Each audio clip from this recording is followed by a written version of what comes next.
ពុទ្ធកិច្ច5យ៉ាងគឺអ្វីខ្លះចូលចាំឲ្យច្បាស់គ្រប់រូបា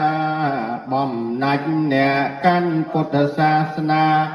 ត្រូវចាំកិច្ចការនៃព្រះអង្គពេលព្រឹកត្រង់យាងបណ្ដឹងបា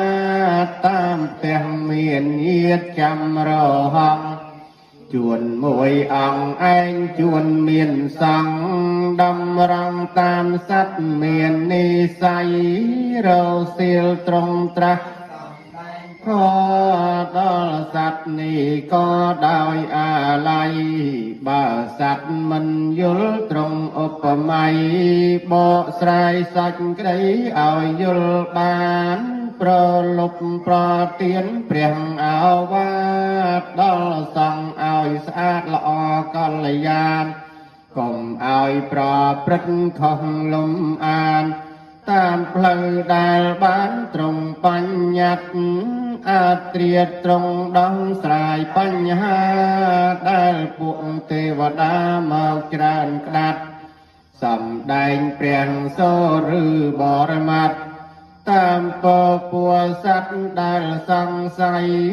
ចិត្តភ្លឺប្រមាលនិស័យសត្វតើអាចប្រណិប័តមានកំរៃដែលគួរត្រាស់ដឹងព្រះធម៌ថ្លៃតាមឧបនិស្ស័យសត្វលោកា45ឆ្នាំអត់ព្រះអង្គនៅណាំងលើមនុស្សសា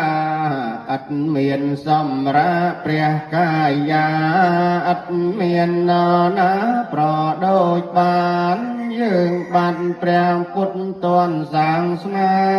ធរជាទូនមានប្រានប្រព្រឹត្តត្រង់ផ្លូវត្រូវលំអានដល់រាបដល់បាននិព្វាន